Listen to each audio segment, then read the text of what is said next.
Dear Papa Dudut, hindi lang mga ilaw ng tahanan ang handang magsakripisyo para sa kanilang mga anak, kundi maging ang mga tulad namin na haligi ng tahanan.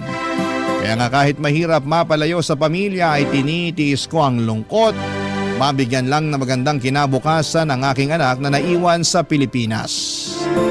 Walang gabi bago ako matulog na hindi ko iniisip ang magiging buhay ng anak ko sa hinaharap. Sakaling wala akong ipong pera. Buti na lamang kahit papaano ay napapasaya ako ng programa ninyong Barangay Love Stories na madalas ko pong pinakikinggan online.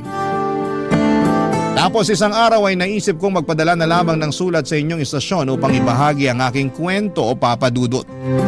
Bago tayo pumunta doon, magpapakilala muna ako. Tawagin niyo na lamang ako sa pangalang J. Mark. 31 years old at isang OFW dito sa Taiwan. Bali factory worker ako rito at mag-iisang taon pa lamang ngayong 2025. Tubong Quezon City ako at nasa biyanang kong babae ang kaisa-isa kong anak. Mahirap na talaga ang pamilya namin noong araw. Hindi nga ako nakatungtong sa kolehiyo at hanggang high school lamang ang natapos ko.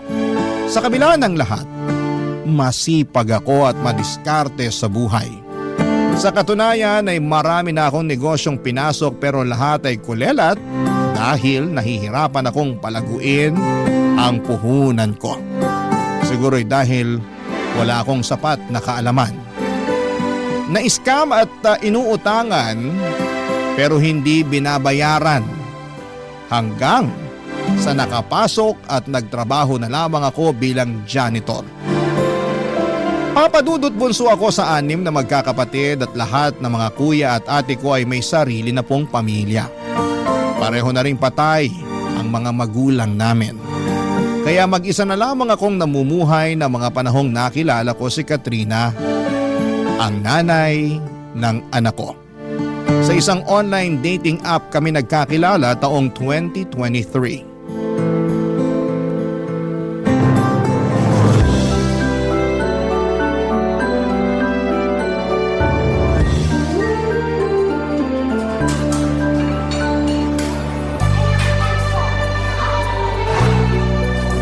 Masarap ba?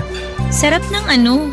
Yung burger tsaka fries na sinasawsaw mo sa ice cream. Ay, oo naman! Favorite ko tong burger pero mas panalo tong fries na sinasawsaw sa ice cream. Ngayon ko lang nalaman na pwede pala tong gawing sawsawan. Sanay lang kasi ako sa ketchup eh. Kanya-kanyang trip lang naman yan. Madalas ginagawa ko rin yan pag naaalatan ako masyado sa fries nila. Kuya ko nga pala nagturo sa akin yan. Nakita raw niya sa anak niya kaya ginaya niya. Talaga? Ibang klase na rin ang panahon natin ngayon, ano? Bata na yung nagtuturo sa mga matatanda. Pero sigurado ako na tinuruan lang din naman yung pamangking ko ng mga kalaro niya. At salamat din sa pagtuturo sa akin. Hindi kasi ako mahilig sa fries. Kasi tama ka na minsan medyo maalat talaga. Pero ngayon may pangontra na ako sa alat kapag sinawsaw sa ice cream. Mas masarap pa. Salamat ulit. Wala yun, ano ka ba? Maliit na bagay lang yun. Ang totoo, ako nga ang dapat magpasalamat sa iyo eh. Saan naman? Kasi pumayag kang makipagkita sa akin. Bakit naman hindi? Mabait ka naman, tsaka maayos kang kausap sa chat. Sabihin na natin ganun na okay akong kausap para sa'yo. Pero ano kasi, Kasi ano? baka lang na turn off ka nung sinabi ko yung trabaho ko sa'yo. Na janitor lang ako. Unang-una, walang masama sa pagiging janitor. Pangalawa, marangal na trabaho yun. Hindi ka lang basta janitor ha, kundi janitor ka. Yung serbisyo mo kailangan niya ng isang kumpanya para maging malinis at organisado yung lugar nila. Salamat na ganyan yung naiisip mo. Nahihiya lang kasi talaga ako lalo na kung ikukumpara sa trabaho mo. Kasi nag-uopisina ka, kaya walang binatbat yung trabaho ko sa'yo. Huwag mong sabihin yan. Hindi ka dapat nag-iisip ng ganyan. Sinusubukan ko namang pigilan, pero minsan automatic na yun agad yung naiisip ko. Pero proud naman ako sa ginagawa ko. Kasi sabi mo nga, marangal yung trabaho ko. Tama ka. Sa akin ka makinig. Huwag sa kung sino-sino dyan na wala namang alam, kundi kumpara yung mga ginagawa nila. As if naman may nakikipagkumpetensya sa kanila, no? Niwala nga rin silang ambag sa buhay mo eh. Sa bagay, Maiba nga pala tayo. Ano yun? Kailan ka pala huling nagkaroon ng boyfriend? Parang 2 years ago pa yata yun. Gaano kayo katagal? Nakalimutan ko na nga lang kung ilang taon na kami kasi syempre, kinalimutan ko na siya simula na naghiwalay kami. In fact, kasal na lang talagang kulang sa amin pero life happens. Bakit kayo naghiwalay? Anong dahilan? Siguro hindi lang kami talaga yung nakatadhana sa isa't isa. Tsaka bukod doon, ilang beses na siyang nagloko eh. Ako naman si Gaga, mahilig yata sa red flag. Imbis na hiwalayan ko na siya nung unang beses niya ako niloko, winagayway ko pa sa ere yung pagiging red flag niya. In short, binigyan ko pa siya ng hindi lang isa, kundi maraming tsansa para mas lokohin at saktan ako. Paano mo na-realize na ayaw mo na? Nung malaman ko na nabuntis niya yung best friend ko na paulit-ulit na dahilan ng pag-aaway namin. Nasabi ko na lang sa sarili ko na, girl, tama na. Maawa ka na sa sarili mo. Ayun, doon ko na siya hiniwalayan. Grabe rin pala yung ginawa niya sa'yo, no? Nakakatroma. Sinabi mo pa. Kaya nga pagkatapos nun, 2 taon din akong hindi nagpaligaw o nag-boyfriend. Wala na-trauma na sabi mo nga. Tsaka, in-enjoy ko muna yung pagiging single ko nun. Hanggang sa na-realize ko na gusto ko na ulit ma-in love. Kaya ka ba nasa dating app? Oo, tsaka kaya kita nakilala dun. Ikaw, bakit ka naman nasa dating app? Tulad mo, gusto ko rin ma-in love. Nox naman. Swerte mo nakilala mo ako kasi kung hindi mo na itatanong, masarap ako magmahal. Aba, tinawanan lang ako. Hindi ka naniniwala? Ano, sabihin mo, hindi ka naniniwala, no? Pamilyar ka naman siguro sa kasabihan na to see is to believe. Kaya maniniwala lang ako kapag pinatunayan mo. Ibang klase, ako pa talaga yung hinamon. Ayos mukhang palaban ka. Ay, oo naman. Wala yata akong inaatrasan. Sa dami ba naman ng masasakit na pinagdaanan ko sa buhay ko? Sisiw na lang yung mga hamon mo. Kahit sino, lalabanan ko. Eme lang, baka isipin mo, napakako naman. Wala akong iniisip na ganyan. Naaaliw nga ako sa'yo Aba, at ginawa mo pa akong clown ha? Uy, hindi Ano ka? Biro lang. Buti pa kain na lang tayo, tapos ikaw naman magkwento tungkol sa dati mong love life. Papadudot maganda si Katrina. Siya ang tipo kong babae at aminin kong natulala talaga ako ng sandali ng unang beses ko siyang makita. Akala ko nga ay nananaginip lamang ako lalo na nung pumayag siyang makipagkita sa akin. Simula kasi noong nagkausap kami ay hindi ko na itinago sa kanya ang trabaho ko. Nag-alala lamang ako dahil baka hindi niya ako tanggapin kahit bilang kaibigan man lamang dahil nga sa pagiging janitor ko. Hindi naman po sa minamaliit ko ang trabaho ko. Alam ko sa sarili kong marangal ang ginagawa ko at nagsisikap naman ako sa buhay. Pero kung may pwede pa akong gawin na ibang trabaho bukod sa paglalampaso ng sahig at pagpupunas ng bintana ay nakahanda ko talagang gawin, papadudot. Sa kabila ng lahat ay pinaramdam sa akin ni Katrina na hindi ako naiiba sa mga katulad nilang nagtatrabaho sa opisina. Trinato niya ako ng mabuti. Bagay na lalo kong nagustuhan sa kanya. Nagtuloy-tuloy ang komunikasyon namin hanggang sa umamin akong gusto ko siyang ligawan. Siyempre, kinabahan ako dahil baka ayaw niya. Pero inisip ko na lamang na kung ano man ang magiging desisyon niya, pumayag man siya o hindi, ay tatanggapin ko ng maluwag sa loob ko. Ang importante sa akin ay sumugal ako sa pag-ibig, papadudot. Pero siguro ikakampi ko pa rin ang langit dahil pumayag si Katrina na ligawan ko siya. Hindi nagtagal ay pinapunta niya ako sa bahay nila para ipakilala sa kanyang nanay, papadudot.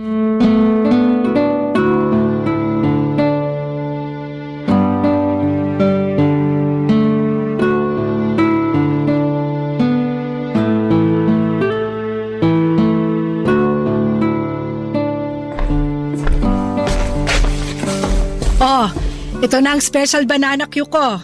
Masarap yan. Mas masarap pa sa mga nabibili nyo dyan sa labas. Sige na, merienda muna kayo. Salamat po, Nay. Walang anuman. Teka, upo ako para makapagkwentuhan kami ng messenger nyo. Ha? Sino pong messenger? Ha?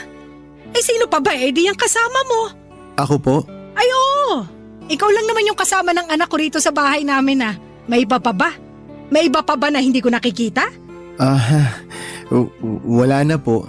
Yun naman pala Pero saan po galing yung messenger, Nay? Sa'yo. Sabi mo may paparating kang bisita. Yung messenger ng opisina nyo kamo, siya yun, di ba? Hindi na po natuloy yun. Tsaka hindi po messenger si J. Mark, Nay. Manliligaw ko po siya at pinapunta ko siya rito sa bahay para po makilala nyo. Ganun ba? Nako, sorry iho. Akala ko kasi ikaw yung messenger na kanina pa hinihintay ng anak ko. Ito naman kasing si Katrina hindi nagsabi na hindi na pala tuloy yung hinihintay niya. Napagkamalan ko pa tuloy itong manliligaw. Teka, tama ba yung narinig ko na sinabi mo? Na manliligaw ko po si J. Mark? Oo! Tama naman po. Pero bakit kayo sumisigaw, Nay? Nagulat lang kasi ako. Nagbago na ba ang taste mo sa lalaki? Po? Ano po bang pinagsasabi nyo? Ang alam ko kasing tipo mo yung maputi at saka makinis Kaso tong manliligaw mo hindi naman ganun kaputian. Tingnan mo ang itim-itim ng balat. Mukha pang dry. Parang hindi nasasayaran ng lotion. Sobra naman po kayo magsalita. Totoo naman wag mo sanang mamasamain, no, J. Mark? Tama ba? Opo, tama po. Pero, construction worker ka ba? Nay! Bakit? Anong bakit? Kung ano-ano pong tinatanong nyo kay J. Mark Ayos lang naman, Katrina. Walang problema. Siguro gusto lang talaga malaman ng nanay mo yung trabaho ko. Tama! Tama yun! Siyempre bilang nanay mo, responsibilidad kong alamin ang background ng mga manliligaw mo, no? Buti pa si J. Mark naiintindihan ako. Naiintindihan ko rin naman kayo. Pero hindi ko gusto yung tono at yung pagkakatanong nyo. Wala namang masama sa tanong ko. Masyado ka lang kasing sensitibo. Basta balik tayo sa'yo, J. Mark. Ano nga ulit ang trabaho mo? Curious lang ako, wag mo sanang mamasamain, Hindi ko naman po minamasama. Bale, janitor po ako. Yun po ang trabaho ko. Janitor? Yung naglalampaso ng sahig? Naglilinis ng mga basura sa opisina? Opo, yun nga po. Katrina naman! Bakit po? Bumaba na ba talaga taste mo sa lalaki? Hindi lang sa itsura pati na rin sa trabaho ng manliligaw mo. Sigurado ka na ba talaga sa taong to? Opo, tsaka wala naman pong masama sa pagiging janitor. Oo nga, pero hindi kita pinag-aral at pinagtapos ng kolehiyo para bumagsak lang sa isang katulad niya na ganyan lang ang trabaho. Sorry pero ano bang tinapos mo? High school lang po. Kita mo na. Kaya janitor ka kasi high school graduate ka lang. Nay, sumusobra na po kayo sa mga sinasabi niyo kay J. Mark. Hindi ako sumusobra. Tama lang naman na tanungin ko siya at alamin ang kapasidad niyang ibigay sa iyo ang mga luho mo sakaling maging kayo. Hindi mo man lang ba yun naisip, ha? Kasi kung hindi, pues, ako na nanay mo naiisip ko yon. Huwag niyo naman pong maliitin si J. Mark. Pati na rin yung trabaho niya. Maliit naman talaga yung trabaho niya. Ano magagawa ko? Marangal po ang pagiging janitor. Hindi po siya nagnanakaw para kumita. Marangal nga, pero mababa naman ang sweldo. Saka hindi kaya nakaka-proud pakinggan na janitor lang ang trabaho na magiging boyfriend mo. Maya ka naman, nak. Yung pinsan mo, engineer ang boyfriend. Yung isa mong pinsan, afam. Kaya ganda ng lahi, tapos ikaw? Naku talaga. Ewan ko sa'yo, santisima ka. Sumasakit ang bumbunan ko sa'yo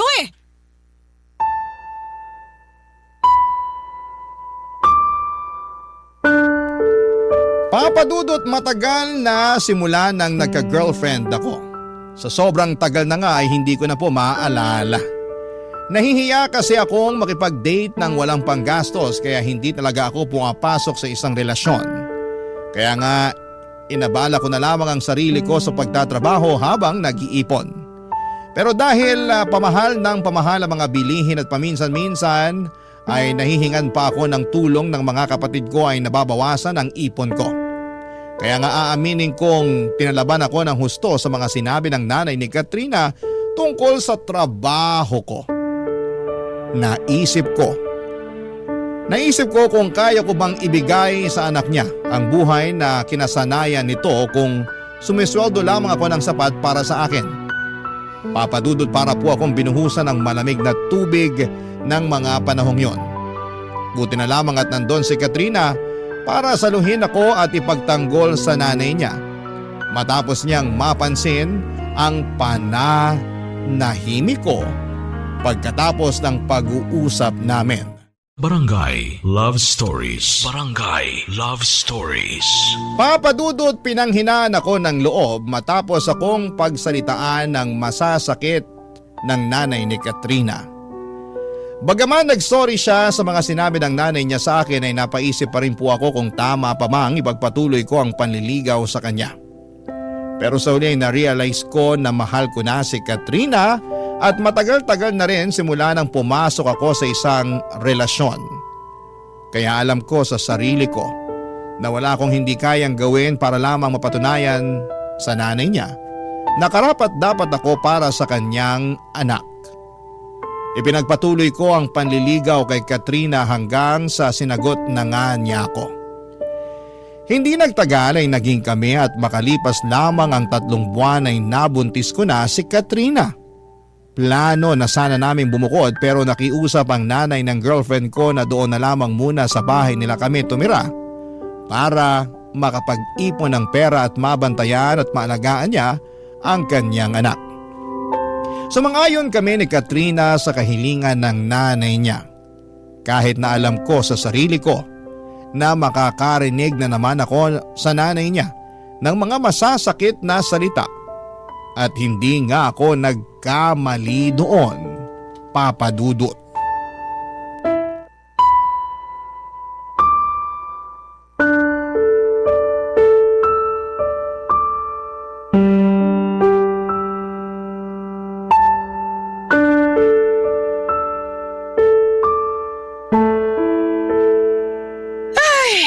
Buti pa ako na may-ari ng bahay marunong magwalis. Samantalang yung iba dyan na nakikitira lang, pakape-kape lang, oh. Kapal talaga ng mukha, grabe. Nay, ako po ba yung pinariringgan nyo? O sino pa nga ba? Wala namang ibang tao rito kundi tayong dalawa lang. Excuse nga, J-Mark, ang laki mong kalat. Sobra naman po kayo magsalita. Ngayon lang naman po ako nakapagkape at nagpahinga. Hapon na. Di ba ang pagkakape sa umaga ginagawa? Hindi po kasi ako nakapagkape kanina. Naglaba po ako agad ng mga damit namin ni Katrina. Pati yung mga damit niyo po, sinama ko na. Ha? Bakit mo naman sinama pati damit ko? Para hindi na po kayo mahirapan sa paglalaban ay. Paano yung mga ano ko? Huwag po kayo mag-alala. Hindi ko po sinama sa mga nilabang ko yung mga ano nyo. Damit lang po talaga. Tsaka si Katrina po ang nagbukod ng mga labahan nyo. Sabi ko po sa kanya, isabay ko na para mabawasan yung mga gagawin ninyo. Nakwento po kasi sa akin ng anak nyo na madalas raw po nyong ireklamo yung balakang nyo na sumasakit pag matagal kayong nakaupo. Ganon talaga pag tumatanda pero sa susunod, huwag ka na nga magmamarunong pwede. Sinubukan ko lang pong makatulong. Hindi naman po ako nagmamarunong. Nagmamarunong ka eh. Kunwari ka pang concerned sa akin at sa balakang ko pero akala mo ba? Hindi ko alam na inuuto mo lang ako? Gusto mo makuha ang loob ko para maging mabait na ako sa'yo. Maniwala po kayo o hindi ko po kayo inuuto. Pero totoo po na gusto kong makuha ang loob nyo. Di lumabas din ng totoo dyan sa bibig mo. Nay, ang ibig ko pong sabihin, gusto ko po na magkasundo tayong dalawa.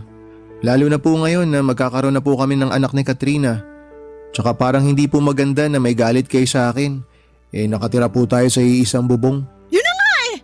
Kung bakit kasi binuntis-buntis mo pa yung anak ko. Baka akala ko jojowain mo lang. May plano ka na palang buntisin. Pareho po namin ginusto ni Katrina na magka-baby na. Tsaka nasa tamang edad na rin naman po kami, Nay. Kahit na! Para sa akin lugi pa rin sa'yo yung anak ko at ngayon yung magiging apo ko naman. Dahil po ba janitor lang ako? Oo! Hindi mo naman ako masisisi kung makwestiyon ko kung ano na lang yung magiging hinaharap sa'yo ng anak at apo ko. Hindi nga ako sigurado kung kaya kang buhayin ng sweldo mo eh. Paano mo patutustusan na mag-ina mo, Aber? Meron naman po akong konting naitatabing pera. Hindi rin po ako gastador. Marunong po ako mag-ipon. Tsaka masipag po ako. Oo nga, kasi pati damit ko nilaban mo kahit hindi ko naman inuutos sa'yo. Siguraduhin mo lang na maayos sa pagkakalaba mo doon at hindi ko na uulitin pa dahil pag marumi pa yon, nako! Sisingilin kita sa tubig at sabon na ginamit mo. Sobra naman po kayo makapagsalita sa akin. Hindi yun sobra. Nagsasabi lang ako ng totoo. Matagal na pong biyasa tong mga kamay ko sa pagkukusot at pagpipiga. Bata pa lang po kasi ako na naglalaba sa amin. Kaya sinisiguro ko po sa inyo na maayos po yung pagkakalaba ko ng mga damit nyo. O hindi ko naman talaga tinatanong at wala akong pakialam. Nay, wag naman po kayong ganyan. Huwag mo nga akong artehan ng ganyan. Akala mo yata madadala mo ako sa kakaganyan mo. Oh, yung kape na tinimpla, tiniinom mo, malamang ako pa rin ang gumastos niyan, no? Ano, masarap ba? Masarap bang uminom ng kape na hindi mo binili? Masarap po. Sumasagot ka pa? Ay, talaga naman! Wag po kayong mag-alala. Pag sumweldo po ako na pong bahala sa pangkape natin. Pangkape lang? Paano naman yung bigas sa kaulam? Susubukan ko pong makapag-ambag para rin. Bakit hindi buong sweldo mo yung ipambili mo? Kahit po gustuin ko, yung kalahati po kasi ng sweldo ko nakalaan sa panganganak ni Katrina. Ay nako! Dami mo talagang palusot, ewan ko sa'yo! Maniwala po kayo, hindi po ako nagpapalusot. Gusto ko lang po talaga na maging handa kami para sa pagdating ng baby namin. Dapat lang naman talaga na maging handa kayo, no? Lalo na hindi ka mamayaman. Lalong dapat doblehin mo, hindi kaya triplehin mo yung pagsisikap sa pagtatrabaho. Kung kailangan mong gawing araw ang gabi at magtrabaho pa rin na magtrabaho, gawin mo! Wala kang karapatang magpahinga kasi wala kang pera!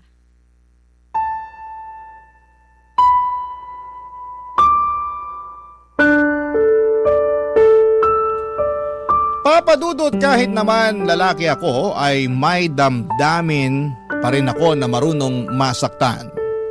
At yun ang eksaktong naramdaman ko matapos akong insultuhin at maliitin ang nanay ni Katrina.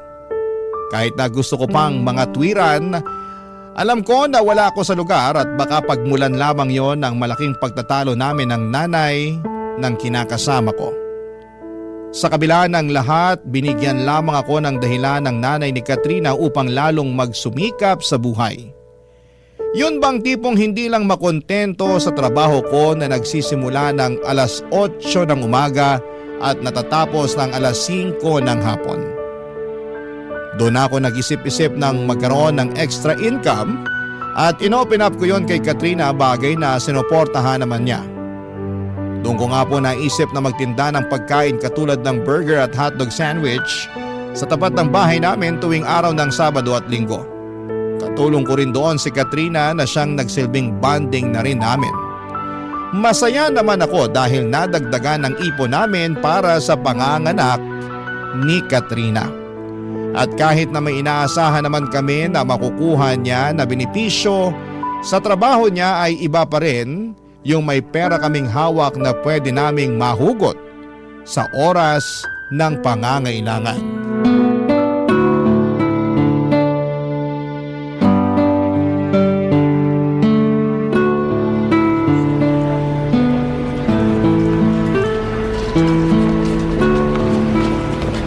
Wow! Sold out na naman yung burger at hotdog sandwich natin ah. Maaga tayo makakapagsara nito. Oo nga eh. Dahil dyan pupunta ako sa palengke. Bibili ako ng mga rekado. Magluluto ako ng paborito mong ulam. Alin? Yung menudo? Oo, bakit? May iba ka pa bang gusto bukod sa menudo? Wala na eh. Gusto ko nung menudo mo kasi hindi masarap yung mga tinda dyan sa labasan. Kung hindi matabang, maalat. Tapos meron namang sobrang tamis. Ewan ko ba sa mga yan?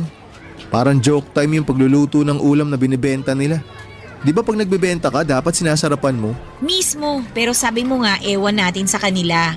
Pero maya-maya ka na umalis ha, maaga pa naman tsaka katatapos lang natin magtinda. Upo muna tayo rito tsaka magkwentuhan muna tayo. Gusto mo ng kape? Timpla kita? Wag na. Sabi kasi ng nanay mo, sa umaga raw dapat nagkakape. At nakinig ka naman kay nanay. Nagkakape pa rin naman ako sa hapon, hindi ko lang pinapakita. Kasi baka may masabi na naman siya. Tungkol sa bagay na yan, pagpasensyahan mo na si nanay ha. Menopause na kasi yun eh, kaya ganun ng tabas ng dila nun. Ewan ko ba naman sa nanay kung yun? Ayos lang sa akin yun. Nai-inspire nga ako pag pinagsasabihan niya ako ng ganun eh. Na-inspire ka na ano? Na magsikap ng gusto para sa pamilya natin. Oo, masakit yung iba niyang mga sinasabi pero naiisip ko lang na nanay pa rin siya eh. Siyempre gusto niya lang kung ano yung maganda para sa'yo. Tsaka pinangangaralan niya lang ako, yun ang tingin ko ah. Kaya nga imbis na magmukmok o magalit ako sa kanya dahil sa mga masasakit na sinasabi niya sa akin, iniisip ko na lang na yun yung paraan para mas mapalago ko pa yung sarili ko. Kaya mo ba naisip na mag-business ng hotdog sandwich at burger dito sa lugar natin tuwing Sabado at Linggo? Oo, matagal ko na rin namang sinusubukan magnegosyo pero palaging inaalat eh. Laging minamalas. Ayun, kaya hindi nagtatagal. Oo, bakit naman? Ang iniisip ko na lang baka hindi para sa akin yung mga sinimulan kong negosyo. Kaya nag-concentrate na lang ako sa pagtatrabaho. Pero buti hindi ka pa rin sumusuko, no? Sumuko saan? Sa pagnenegosyo? Oo, naisipan mo pa rin na magtinda kahit na sabi mo nga minamalas ka. Siyempre, dapat subok lang tayo ng subok. Tsaka nasa isip ko, gusto ko kasi talagang magtagumpay eh. Lalo na tong negosyo na sinimulan natin. Malaki na yung pakinabang nito sa atin kung tutuusin. Extra income sabi nga ng nanay mo. Kung hihintayin ko lang kasi yung sweldo ko, kinsenas katapusan, hindi tayo makakaipon ng malaki-laki para sa paglabas ni baby, di ba? Naiintindihan ko naman na yun talaga yung gusto mong mangyari, yung makaipon ng malaki. Pero sana, huwag mo pa rin masyadong pagurin yung sarili mo. Na-appreciate ko naman lahat ng pagsasakripisyo mo para sa pamilya natin. Pero huwag ka namang gigil masyado. Baka kasi kumapano ka eh. Kawawa naman kami na magiging anak natin. Walang mangyayari sa akin. Malakas kaya ako. Alam ko naman yun. Pero mabuti na rin yung nag-iingat. Tsaka dapat balanse lang ang lahat. Paano ba yung balanse? Ano, yun bang may oras ng trabaho pero syempre may oras din ng pahinga. Nagpapahinga naman ako ah. Huwag kang mag-alala. Hindi ko lang mapigilan kasi na nakikita ko na halos gawin mo ng araw yung gabi. Ang sipag-sipag mo kaya, wala akong masabi kundi napakaswerte ko talaga sa'yo. Yun lang din naman kasi ang maipagmamalaki ko eh, yung kasipagan ko. Hindi rin. Marami kang mabubuting bagay at katangian na pwede mong ipagmalaki. Una na dyan yung trabaho mo kasi marangal yun. Tsaka wala kang tinatapakang tao. Tsaka hindi ka naman tatagal ng halos 5 taon doon sa pinapasukan mo kung hindi maayos ang serbisyo mo. Totoo rin naman yan. Hindi talaga nila ako madaling mapapalitan kung tutuusin kasi maayos naman ako magtrabaho. Kaya nga dapat mong ipagmalaki yun. Yung mga janitor kasi namin sa office, nako, sandali lang. As in, 1 o 2 buwan, ibang mukha na kagad yung makikita namin. Hindi raw kasi maayos magtrabaho. Tsaka madalas inirereklamo ng mga boss, kaya tinatanggal sila sa trabaho. Pero para sa akin, kahit ano pa yung trabaho mo, basta marangal yan. Dapat minamahal mo ng husto, lalo na sa hirap ng buhay ngayon. Tama. Yung trabaho mo kasi, yan ang sumusuporta at bumubuhay sa pamilya mo. Kaya dapat lang na mahalin at irespeto mo.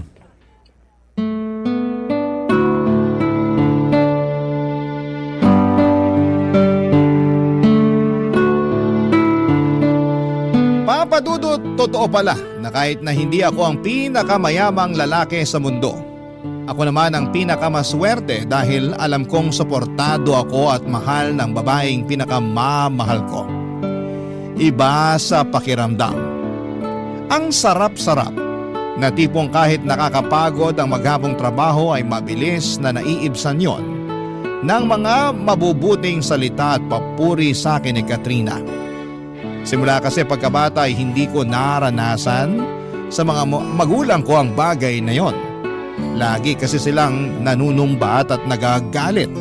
Lalo na dahil sobrang hirap lang ng buhay namin noong araw. Kaya nga Papa Dudut, pinangako ko sa sarili ko na sakaling magkaroon ako ng mga anak ay hindi ko sasabihin ang lahat ng masasakit na salita na sinabi nila sa amin. Yun bang tipong sinisisi nila kami sa kasalanan daw namin kaya kami mahirap.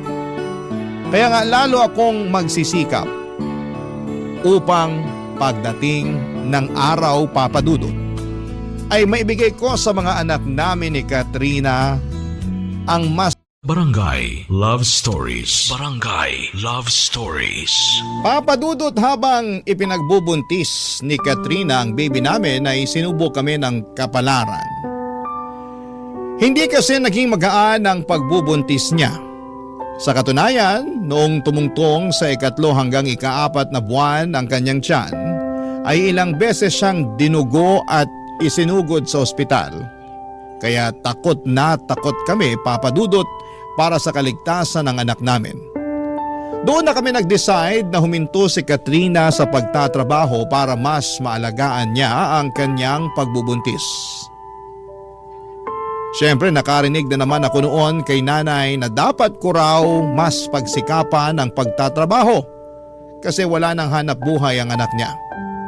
Alam ko naman yon pero hindi ko pa rin mapigilang masaktan sa trabaho or sa pagtrato niya sa akin.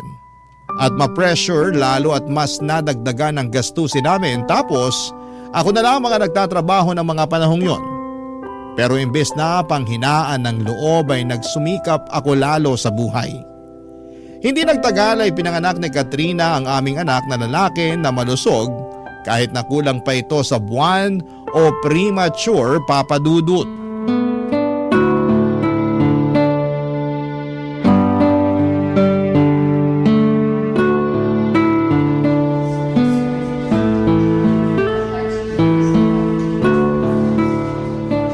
Okay ka lang ba?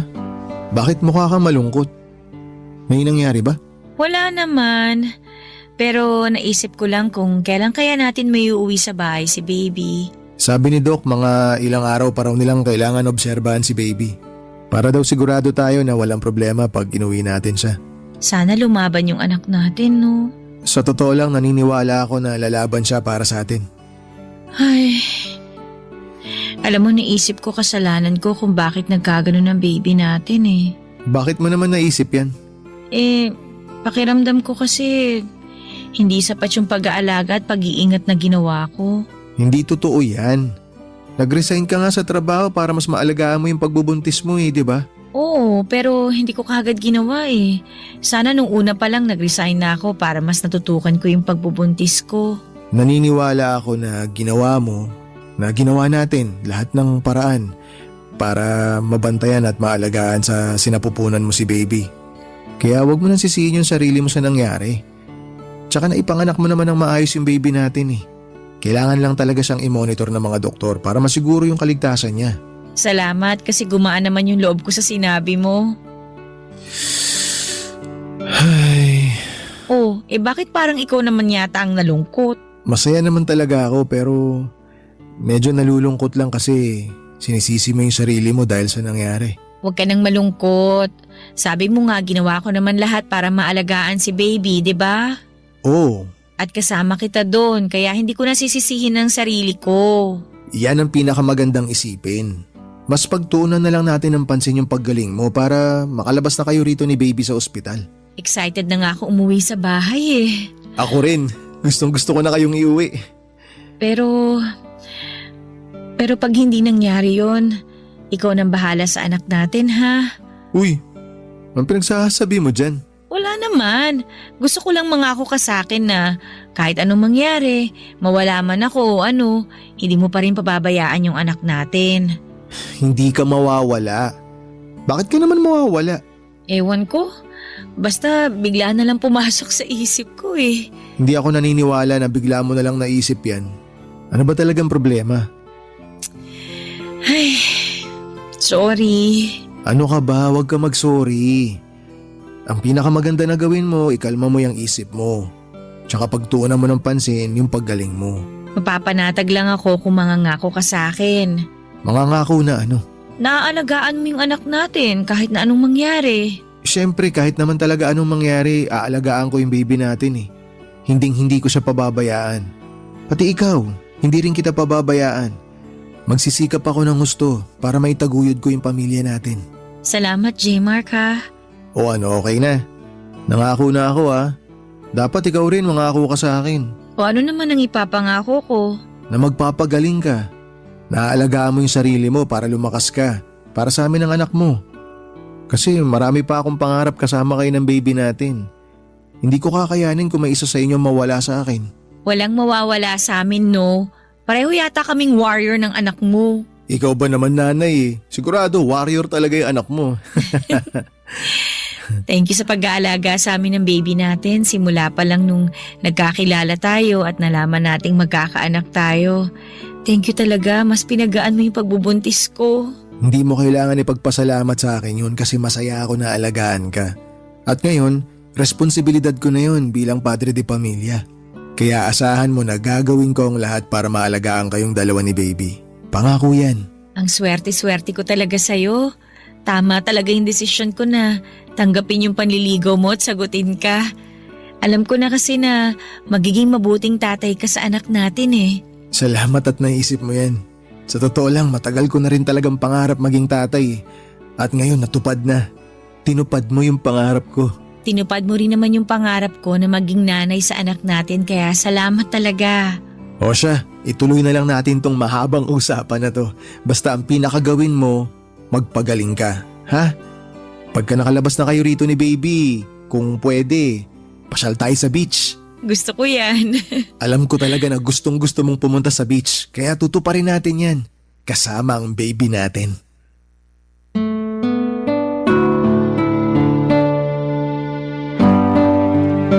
Papadudot, para sa akin ay walang kasalanan ang kinakasama ko sa nangyari sa anak namin. Alam ko na ginawa niya ang lahat upang maalagaan ng baby namin at maisilang ng maayos. Kaya nga ang laki ng respeto at pasasalamat ko kay Katrina dahil sa ginawa niyang pagsasakripisyo, mabigyan lamang ako ng anak. Pero aminado ako na natakot ako noong nagkausap kami dahil para siyang nagbibili na.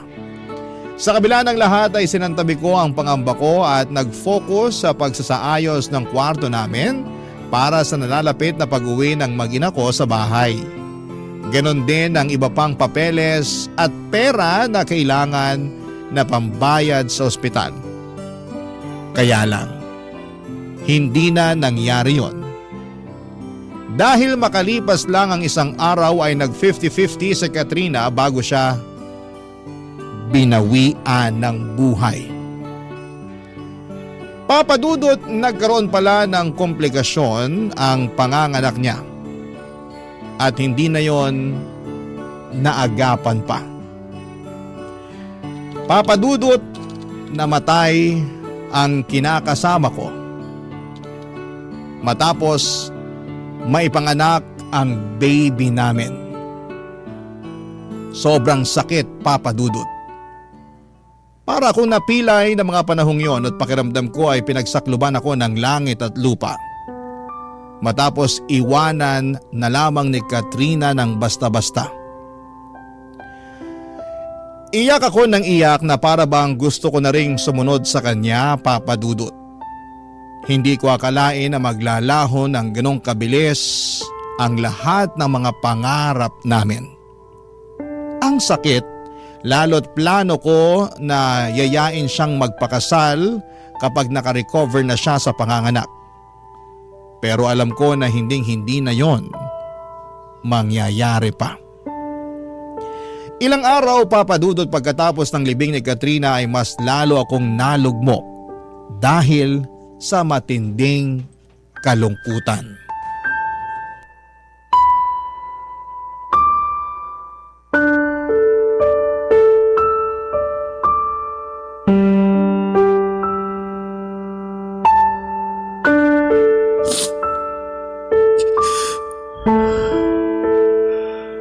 Ang daya mo naman, Katrina. Pakadaya mo. Di ba nag-usap pa tayo? Napupunta tayo sa beach kasama si baby pagkalabas niya sa ospital. Binigla mo naman ako. May sorpresa pa naman ako sa'yo paglabas mo. Hayain na sana kita magpakasal eh. Pero wala na. Iniwan mo lang kami ng anak natin. Sobrang sakit naman dito, Katrina. Sobrang parang akong dinudurog. Nararamdaman ko yung kaluluwa ko na uupos na. Mayayari. J-Mark, Nay, kayo pala. anong ginagawa mo rito sa labas? Malamok ko. Buti hindi ka pinapapak dyan. Okay lang naman po ako. Hindi ko po iniinda yung mga kagat ng lamok sa sobrang sakit po ng nararamdaman ko. Pwede ka magsabi sa akin. Makikinig ako. Hindi ko po alam kung paano mag-uumpisa eh. Basta ang alam ko lang po, para akong nadudurog dahil sa pagkawala ni Katrina. Hindi ko po alam ang gagawin ko. Kung paano pa po ako magpapatuloy dahil sa nangyari. Wala namang madali pero hindi mo yung kailangan gawin mag-isa. Nandito ako. Kahit naman paano, anak na rin ang turing ko sa'yo. Salamat po, Nay.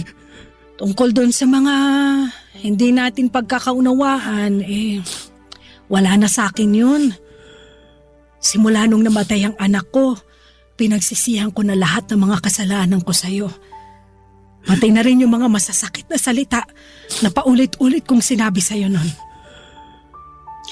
Pasensya ka na talaga, ha? Kasi masyado ako naging sakit ng ulo mo.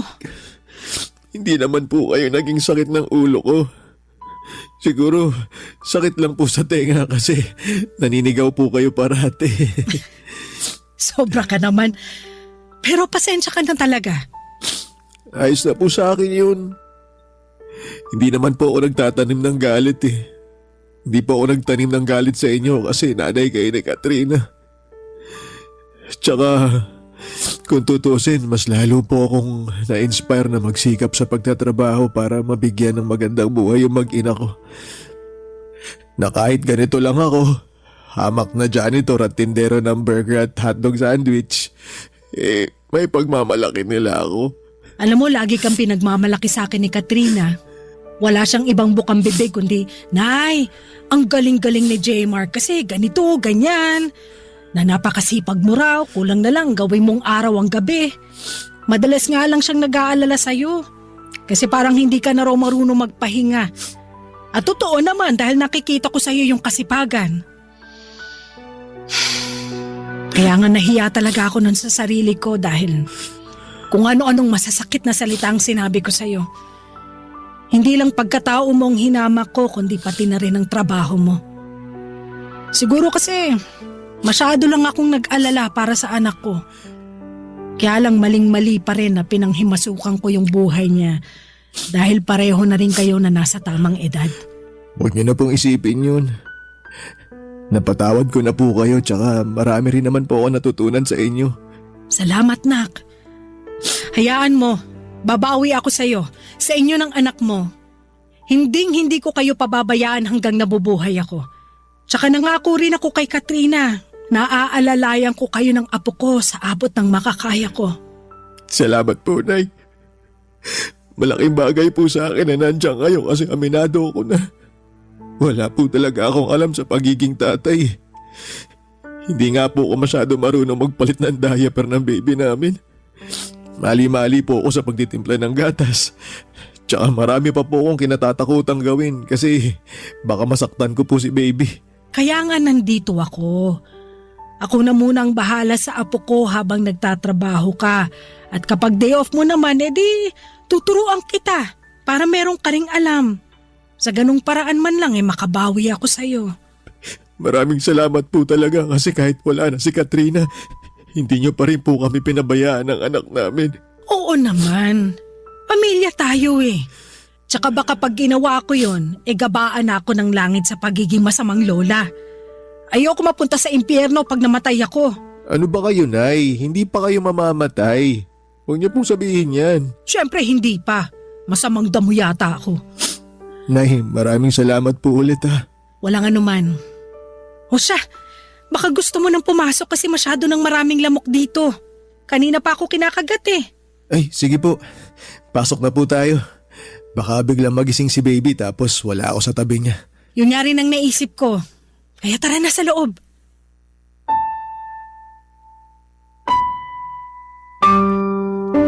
Papadudot malaking bagay sa akin na inalalayan ako ng nanay ni Katrina para makapagtrabaho pa rin at magawa ng maayos ang tungkulin ko bilang tatay sa anak namin.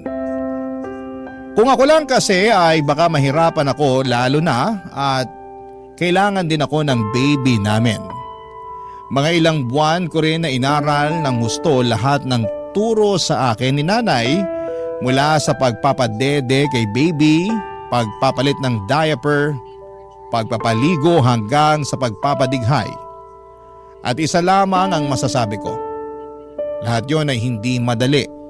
Kaya nga kahanga-hanga ang mga ilaw ng tahanan mula sa pagbubuntis nila, panganganak at pag-aalaga sa kanilang baby. Papa Dudut, hindi nagtagal ay may kumatok na opportunity sa akin na magtrabaho abroad kaya sinunggabang ko na kaagad. Ang plano ko lang ay tapusin ang 3 taon kong kontrata rito upang makapag-ipon ng pera na pangnegosyo sa Pilipinas, tapos ay uuwi na ako para makasama ko na ang baby ko. Nangako naman sa akin si nanay na babantayan niya at aalagaan ang anak ko hanggang makauwi ako. Kasama niya sa bahay nila sa Quezon City ang pinsang babae ni Katrina na binibigyan ko na lamang ng allowance para meron ding panggastos. Kahit na mahirap mapalayo sa anak ko, ay wala akong hindi kayang gawin.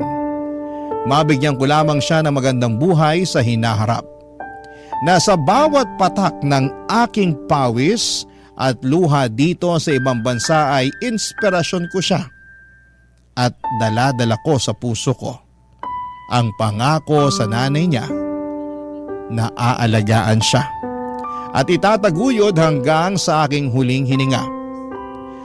Alam ko kung nasaan man si Katrina ngayon ay proud na proud siya sa akin dahil kinakaya kong magpatuloy kahit na mahirap simula nang mawala siya.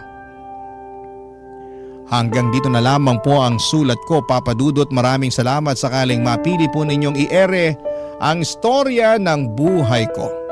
Sana'y marami akong na-inspire na mga kabarangay natin sa kwentong ibinahagi ko. More power and God bless sa Barangay Love Stories. Ang inyong kapuso at kabarangay forever, J. Mark. Dear Papa Dudut, ako nga pala si Rosie, 25 years old, isang babaeng pinaasa at patuloy na umaasa. Nakilala ko sa isang dating app si Dom, 40 years old na siya, maganda ang tindigan niya at malakas talaga ang appeal. Kaya naman mabilis din lamang akong na-fall sa kanya, Papa Dudut. Halos 1 buwan kaming nag-usap online bago kami nag-decide na magkita na.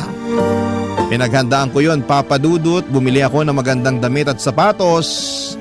Napabili na rin ako ng mahahaling pabango. Nagpa-facial ako at nagpakulay pa ng buhok ko. Ganon ako ka-interesado kay Dom. Alam kong masyado pang maaga noon para malaman kung siya na talaga ang nakatakda para sa akin. Pero gusto ko siya na talaga, Papa Dudut. Kaya nga ako na rin ang gumawa ng paraan para hindi na siya bumitaw sa akin. 1 beses pa lamang ako nagkaroon ng karelasyon at masasabi kong ibang-iba si Dom, Papa Dudut. Ibang naramdaman kong kilig sa kanya. Kaya naman siniguro ko na liligawan ako ni Dom kapag nakita niya ako sa unang date namin. Nagpa-late nga ako ng dating para kunwari ay may grand entrance. Sa labas pa lamang ay nasilayan ko na siya. Malakas ang naging kabog ng dibdib ko at napakagwapo pala niya sa personal at parang wala siyang 40 kung titignan. Halos hindi ako makapasok noon dahil kinakabahan ako dahil baka hindi ako maging enough sa kanyang paningin. Nilaksan ko na lamang ang loob ko at saka nagpa-sexy habang naglalakad patungo sa kanya. Hindi naman ako nabigo sa reaksyon na inaasahan ko, Papa Dudut. Alam kong nabighani ko siya sa pakending-kending na paglakad ko. Namula pa nga ng bahagya mga pisngi ko dahil nakatitig lamang siya sa akin at parabang gandang-ganda siya sa akin. Nang maupo na ako ay nginitian ko na siya, Papa Dudut. Halos hindi ako makatingin sa kanya ng diretsyo dahil nakatitig lamang siya sa akin. Alam kong liligawan na niya ako noon, ramdam na ramdam ko na, Papa Dudut.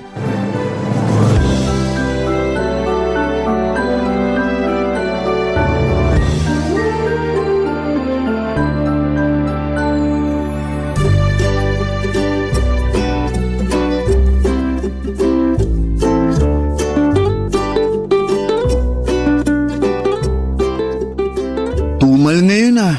Kanina pa walang customer. Dapat ganitong oras, dagsa ng mga tao. Ganun talaga. Di lahat ng araw mabenta tayo. Meron talaga yung ganito, walang katao-tao. Wala na ngang katao-tao, pati boses mo wala rin kabuhay-buhay. Malungkot kasi ako. May nangyari ba? Meron. Ayoko nga sana mag-duty pero di naman pwede. Pwede kang magkwento sa akin para kahit paano gumaan naman yung loob mo.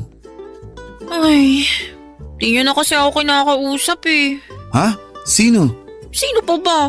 Eh di yung kinukwento ko sa'yo nung nakaraan. Yung lalaki na nakilala ko sa clan. Yun ba? Akala ko di na kayo nag-uusap nun. Sabi mo pa nga nakakatamad siyang kausapin, di ba? Oo, nung una. Pero mali pala ako. Buti na lang nireplyan ko pa rin yung text niya. Binigyan ko ng chance na makilala siya ng husto. Pero sabi mo hindi ka na niya kinakausap, di ba? Oo. Kailan pa? Nagsimula nung isang araw tapos hanggang ngayon. Tinadtad ko na nga siya ng text eh. Sinubukan ko ring tawagan pero cannot be reached naman.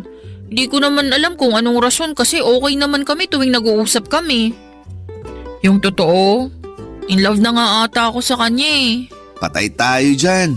Baka naman naramdaman niyang in love ka na sa kanya kaya di na siya nagparamdam. Ganun ba yun?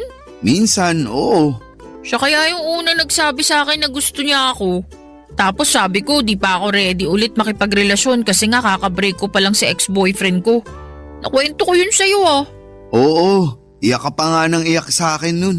Ang pangit ko ba ng mga oras na yun? Hindi naman, sakto lang. Grabe ka naman sa akin. Kaibigan ba talaga kita? Oo, kaya nga sinasabi ko lang yung totoo. Ay nako, ang prangka mo kahit lalaki ka. Wag mo nang ibayin yung usapan. Anong sabi niya nung sinabi mo hindi ka pa ready makipagrelasyon ulit? Willing to wait daw siya. Pero hindi nawala yung sweetness niya. Yung pagiging caring at thoughtful kagaya nung una. Kaya na-inlove na rin ako. Sinabi mo ba yan sa kanya? Sasabihin ko pa lang sana kaso hindi na nagre-reply eh. Tapos hindi ko na matawagan number niya. Palagay mo, may nangyari kayang masama sa kanya? Hindi ko alam pero palagay ko niloko ka lang niya. Hindi totoo na in love siya sa'yo. Talaga? Bakit naman niya gagawin yun wala naman siyang mapapala sa akin? Hindi ko alam pero malay mo, ginawa ka lang niyang pampalipas oras. Tapos nung nagsawa na siya, di ka na niya nireplyan. Nagkita na ba kayo? Hindi pa. 2 linggo pa lang naman kami nag-uusap eh. 2 linggo pa lang naman pala. Makaka-move on ka rin doon. Paano mahal ko na nga siya. OA man kung tutuusin pero kahit na sandali pa lang kami nag-uusap at hindi naging kami, broken hearted na ako. Hirap sa'yo, dali mong magtiwala sa mga lalaking nakaka-text mo. Mabait kasi sila sa akin at alam mo naman type ko 'di ba? Sweet, caring, thoughtful. Kaya lang kayong mga lalaki talaga sa una lang kayo magaling eh. Oh, wag mong latin. Okay sige, pwera sa'yo. Saka sa mga tatay natin. Pero yung iba ganun na lahat. Ay, pakiramdam ko tuloy. Magkakasakit ako kasi broken hearted ako. Kung totoong mahal ka niya at kung para kayo sa isa't isa, babalik yun. Pag hindi, hayaan mo na lang siya. Sana nga ganun lang kadali yun.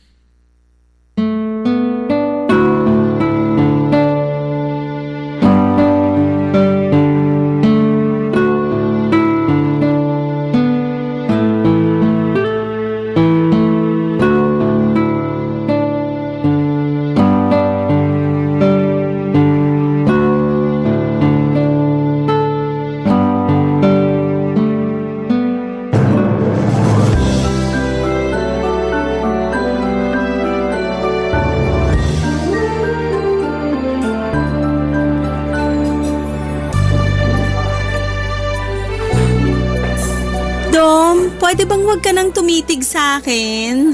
Bakit naman? Kasi naman nakakailang. Paano nakakailang? Hindi ka ba sanay na tinititigan ka? Sanay naman. Pero nung ikaw na yung gumawa, Ayaw mo ba? hindi naman sa ayaw. Kaya lang ang init na ng pisngi ko eh. Ewan ko ba? Kakaiba kasi yung mga titig mo. Naintindihan na kita. Ganyan din kasi sinasabi ng ibang babae na dinedate ko noon. Sabi nila, nakakatunaw daw mga titig ko. Yan nga, eksakto. Kasi hindi ko naman mapigilan. Ang ganda mo pala talaga sa personal. Napaghandaan ko lang tong araw na to, kaya parang ang ganda ko bigla. Pero wag kang umasang palaging ganito ha. Kasi may mga araw na para akong sako ng kamote. Sobra ka naman sa sako ng kamote. Oo nga. Sa mga susunod na date natin, makikita mo. Kahit siguro magbuka ka pang kamoting durog, tititig pa rin ako sa'yo. Mas nakakailang pa pala yung mga banat mo kaysa sa mga titig mo eh. Paano na lang pag pinagsabay ko pa, hindi ba? Wala na. Lusaw na ang kamote ko. Kamote mo? Ang ibig kong sabihin, kamote ako. Ay, hindi, mali. Ang ibig kong sabihin talaga, Ang cute mo pala pag kinakabahan ka. ikaw kasi eh. Ngayon lang ako nagkaganito. Ang swerte ko naman pala. Sana palagi kang ganyan pag nakatitig na ako sa'yo. Sa susunod na mga date natin, masasanay na rin ako sa mga titig mo. Hindi na yan epekto. Aba, mukhang gusto mo pang makipag-date sa akin sa susunod ah. Bakit naman hindi? Ngayon pa na pinainit mo na ang kamote ko sa mga titig mo?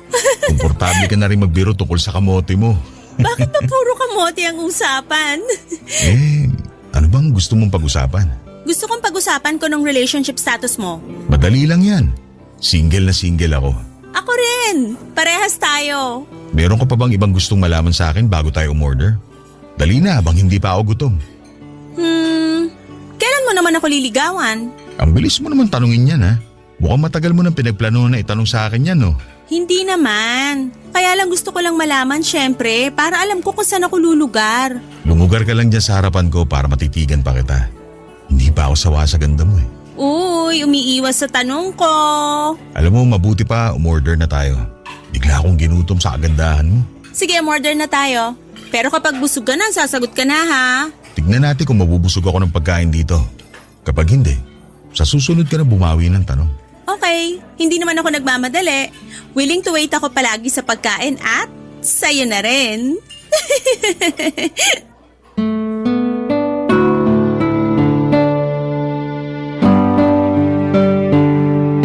Dinaan ko na lamang sa biro ang huling sinabi ko bago tawagin ni Dom ang waiter para umorder, Papa Dudut. Sa totoo lang ay pambawi ko lamang yung biro na yon para matakpan ang pagkakapahiya ko. Halata namang umiiwas si Dom sa tanong ko tungkol sa panliligaw. Alam ko namang makakakuha ako ng positibong sagot sa kanya dahil nakita ko naman na interesado siya sa akin. Kaya ang confident ko lang din na magtanong kung kailan niya ako liligawan, kaso mali pala yon. Dapat pala ay hindi ko muna binitawan ang mapangahas na katanungan na yon. Nagkunwari na lang ako na okay ako at nakipagkwentuhan na lamang sa kanya sa ibang bagay. Ako na rin mismo ang naglihi sa usapang ligawan dahil masaya ang date na yon pero alam kong may kulang. Panay ang tanong ko kung may balak pa ba akong ligawan ni Dom. Yun na bang huling date namin? Inasahan kong hindi na niya ako aayain pa na mag-date dahil hindi naman niya ako sinabihan kong niligawan niya ako. Pero makalipas ang isang linggo ay inaya ulit niya akong mag-date. Nagkaroon muli ako ng pag-asa kahit papaano. Pero hindi na ako nagtanong pang muli, Papa Dudut. Hahayaan ko siyang magkusang magsabi sa akin na nililigawan na niya ako. Nakailang dates na rin kami pero bigo akong marinig sa kanya kung niligawan ba niya ako o hindi. Nangangati na akong tanungin sa kanya kung ano ba kaming dalawa. At doon ko nga napatunayan na sa hirap palang maging babae talaga, Papa Dudut. Hindi ka makapagtanong kung ano ang namamagitan sa inyong dalawa dahil napapangunahan ka ng hiya. Pero alam kong kailangan ko nang alamin bago pa ako mahulog sa kanya ng mas malalim. Sa sumunod na date namin ay naglakas ako ng loob na magtanong sa kanyang muli, Papa Dudut.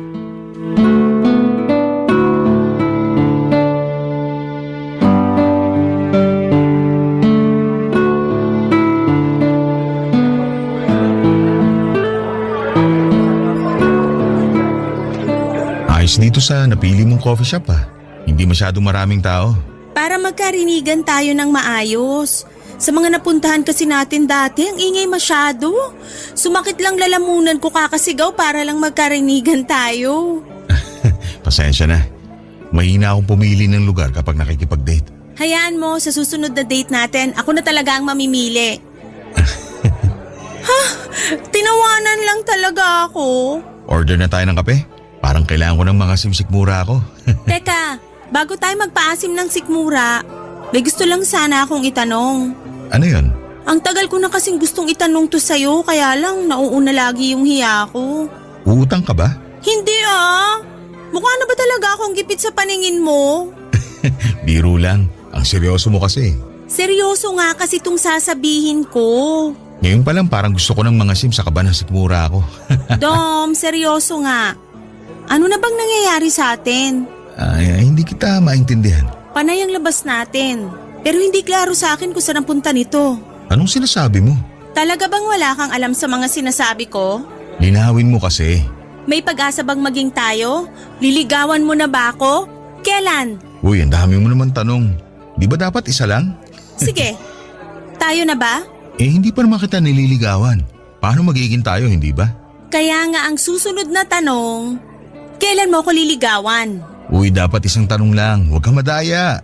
Huwag na sana tayong maglokohan, Dom. Sabihin mo na lang sa akin kung liligawan mo ako o hindi para alam ko kung saan ako lulugar. Gusto mo talaga malaman yung totoo? Oo naman. Yun lang naman ang kailangan ko eh. Meron akong balak ligawan na ibang babae. Bakit pala niyaya mo pa ako makipag-date? Masama ba? Single ka. Single ako. Wala namang sinasabi sa batas na bawal yun. Pero kung may balak ka ng ligawan na iba, di wag na tayong mag-date kasi wala rin naman pala tong patutunguhan. Sana kasi hindi ka na lang nagtanong eh. At kasalanan ko pa kung gusto ko maging klaro ang lahat sa atin? Sorry Rosie. Iba talaga ang gusto kong ligawan. Pero nai-enjoy ko naman na kasama ka. Nai-enjoy mo nga akong kasama, pero iba naman ang gusto mong makasama. Lugi! Rosie naman. Gets ko na. Huwag ka na magpaliwanag. So ito na ang huli nating date. Ganon. Siguro.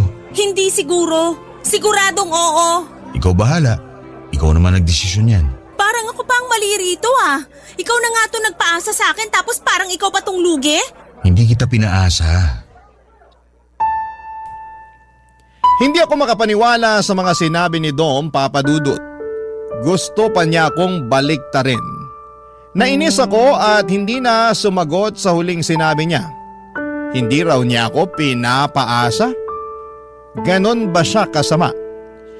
Matapos ang ilang gabi naming paglalandian, ilang buwan din niya akong hinarot at ilang gabi rin akong napuyat para mabenta ko ang sarili ko sa kanya para maligawan na niya ako sa wakas. Tapos sa bandang huli, Papa Dudut, noong gusto ko nang iklaro ang lahat ay bigla niyang sasabihin sa akin na hindi niya ako pinaasa at meron daw siyang ibang balak na ligawan. Hindi na ako nakatiis, umalis na ako kaagad sa coffee shop na yon at hinabol niya ako hanggang sa labas. Kinumbinsi niya ako na ituloy natin ang pagkakape dahil sayang naman daw ang pinuntan namin doon. Kaya lang ay nawala na ako ng gana. Agad kong pinara ang taxi na dumaan at walang kimong iniwan siya. Papa Dudut, nahirapan akong mag-move on kay Dom. Hindi ko siya blinak sa social media kahit ang kanyang cellphone number. Alam kong merong parte pa rin sa puso ko na gusto kong marinig sa kanya na ako ang pipiliin niyang ligawan. Pero matapos nga ang pag-uusap naming dalawa ay hindi na siya muling nagparamdam pa sa akin. Doon ako mas lalong nasaktan dahil alam kong hindi niya ako gusto talaga, Papa Dudut. Sa pagdaan ng mga araw ay sinikap kong makalimot sa kanya at ang hirap pala talagang mag-move on kahit na wala kayong nasimulan. Kasi lagi kang aasa sa closure kung saan ka ba nagkulang. Kung bakit hindi kanya nagawang piliin kahit na harap-harapan ka namang nagpakita sa kanya ng interes. Ano pa bang kulang sa akin? Yon ang naging madalas na tanong ko sa sarili ko habang hindi pa kaya ng puso ko. Nakalimutan siya matapos niyang magpaasa sa akin. Barangay Love Stories. Barangay Love Stories. Mahirap man, Papa Dudut, pero tiniis kong hindi magparamdam kay Dom. Kahit miss ko na siya. Alam kong marupok ako sa kanya malaking tulong na nga rin na hindi na siya tuluyang nagparamdam sa akin para mabilis ako makaiwas na maging marupok.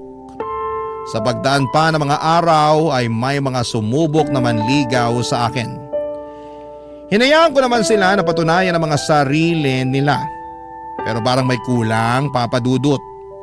Parang hindi naman ako masaya sa piling nila. Tuwing nakakasama ko ang mga ibang manliligaw ko ay parang lagi ko lang na ikukumpara na mas masaya noong kasama ko si Dom at kami ang nagde-date. Kaya wala ring napuntahan ang mga panliligaw nila sa akin at binasad ko na lamang sila kesa mapaasa ko lang sa wala. Talagang si Dom ang gusto ko pa rin. Pero klaro na sa akin na hindi niya ako gusto. Hanggang isang araw, nagulat na lamang ako nang biglang tumawag si Dom sa akin. Hindi ko sinagot dahil naunahan ako ng kaba na humalo pa sa kilig. Ibang panginginig ko noon at hindi ko alam kung sasagutin ko ba o hindi. Pero mas nangibabaw ang kagustuhan kong muling marinig ang boses niya. Nang sinagot ko ay nagpanggap akong busy at hindi na siya naaalala pa. Hanggang sa bigla niya akong inayang mag-date dahil na-miss daw niya ako. Lihim akong kinilig sa sinabi niya, Papa Dudut. Inaisip ko na baka may chance na kaming dalawa.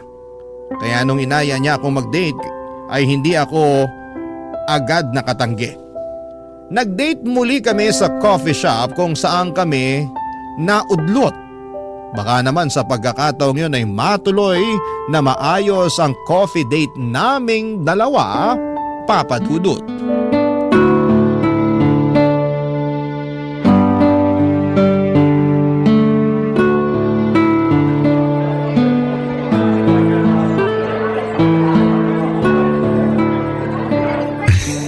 Anong nakakatawa? Parang kailan lang nandito tayo sa coffee shop na to, nagtatalo. Kasalanan mo kasi. Oh, tawa lang uli. Hindi lang ako makapaniwala na mabibigyan mo ulit ako ng second chance. Naglakas loob lang talaga akong tawagan ka. Kahit napakiwari ko, hindi ka pa natatauhan. Hindi pa nga. Pasalamat ka na lang talaga. Thank you ah. Ang tibay ng helmet mo. Akala ko mapapahiya na ako eh. So ano bang ibig sabihin itong date natin ngayon? Ano bang gusto mo maging ibig sabihin ng date natin ngayon? Ayan ka na naman ah. Mukhang red flag ka na naman sa akin. Joke lang. Ano ba? Gusto kong malaman kung mag-aaksaya ba ako uli ng oras sa'yo o may pagbabago na ba sa feelings mo para sa akin? Hindi naman nagbagong feelings ko para sa'yo. Gusto pa rin naman kita. Pero hindi ako ang niligawan mo. At nagsisi nga ako na ibang babae ang pinili ko. Anong ibig mong sabihin? Binasted ako nung nililigawan ko. Kaya pala ginagawa mo akong rebound ngayon. Uy, hindi ah. Nung binasted niya ako, doon ko napagtanto na ikaw talaga ang tamang babae para sa akin. Hindi ka rebound. Gusto na talaga kitang ligawan ngayon. Nagkamali lang ako noon. Ganun din yun. Kasi kung hindi ka naman binasted nung babaeng yon, hindi mo na uli ako lalapitan. Hindi mo ako maiisipan na tawagan uli. Hindi totoo yan. Ang tagal ko nang gustong tawagan ka. Nauunahan lang ako lagi ng hiya. Saka nalilito ako sa inyong dalawa dati. Nung iniwan mo ako rito sa coffee shop na to, parang nasaktan ako. Gusto sana kitang tawagan nung gabi na yun pero ramdam ko galit ka pa rin sa akin. Talagang galit ako sa'yo. Pinaasa mo ako eh. Hindi kita pinaasa. Huwag mo na akong i-gaslight. Hindi ko alam ang ibig sabihin yan. At kung ano man ang ibig sabihin yan, wala akong pakialam kasi hindi ako ganyan. Hindi mo nga alam ang ibig sabihin ng gaslight tapos saangal ka na hindi ka ganun? Ang labo mo. Ayoko na nga maging malabo. Kaya nga sinasabi ko na sa'yo ngayon, pwede ba akong manligaw sa'yo? Sigurado ka na ba? Oo naman. Baka isang araw bigla mong ibabalita sa akin na liligawan mo na uli yung babaeng yon. Hindi na mangyayari yon. Ayoko na ron. Hindi niya deserve ang pagmamahal ko. Sa'yo lang to dapat. Alam mo talaga kung paano ako mahuhuli eh. Effective pa rin pala ang charm ko sa'yo ha. Hindi naman kasi nawawala yun.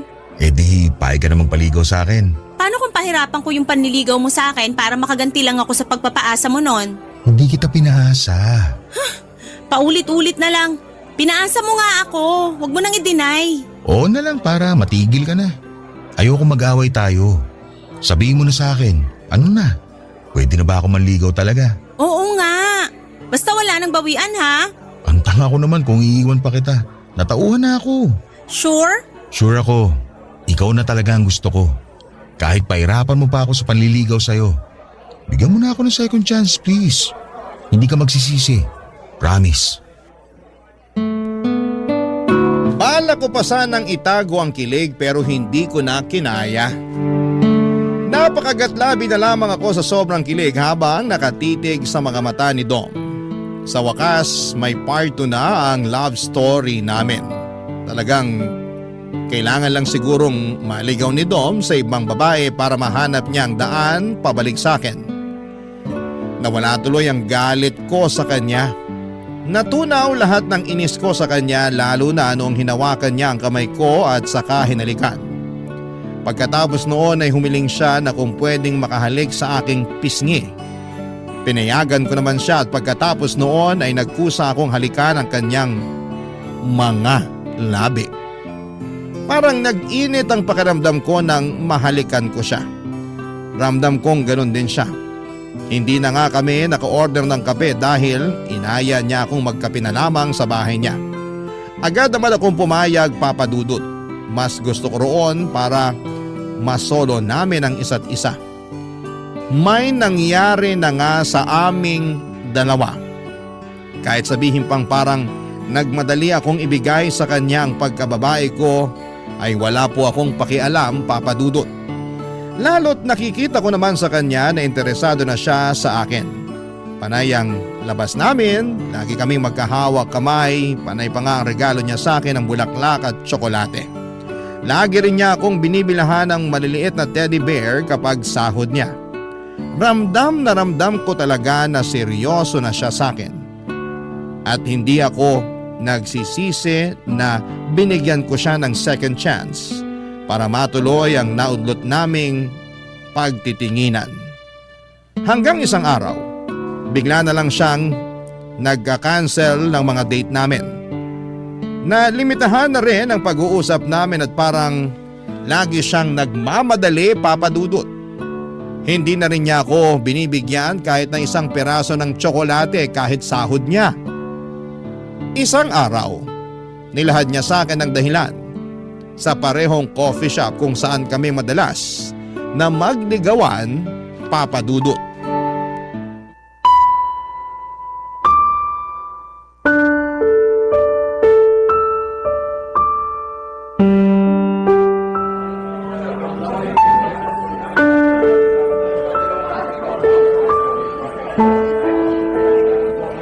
Mabuti naman at pumayag ka nang makipagkita sa akin.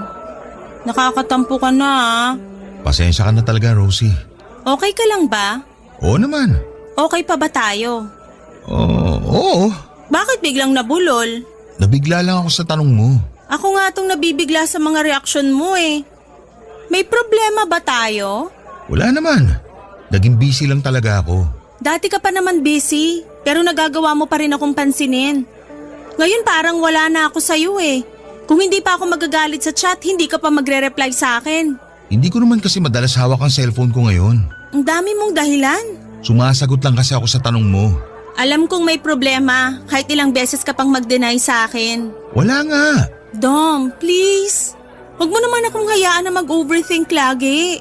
Hindi na ako makakonsentrate sa trabaho ko dahil lagi kong iniisip kung may problema tayo. Paulit-ulit naman, Rosie. Sabi ngang wala. Umorder ka na nga lang ng kape para makauwi na ako. At ngayon nagmamadali ka naman.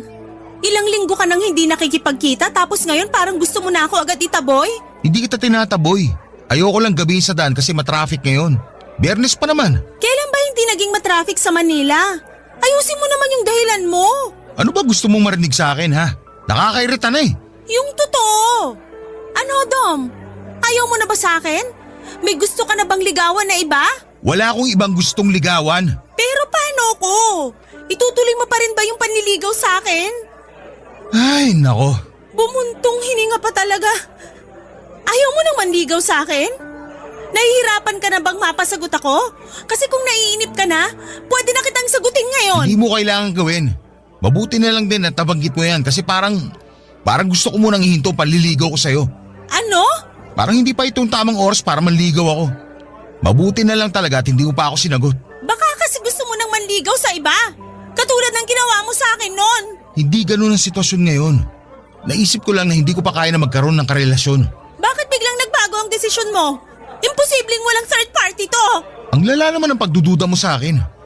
Alam ko nagkamali ako noon. Pero hindi na ako umulit manligaw ng iba habang naliligaw ako sa'yo. Ano ngang dahilan kung bakit naisip mo bigla na hindi ka pa pwedeng makipagrelasyon? Kasi limited lang ang budget ko. Ano ba namang rason yan? Hindi naman kita nare-require na gastusan ako.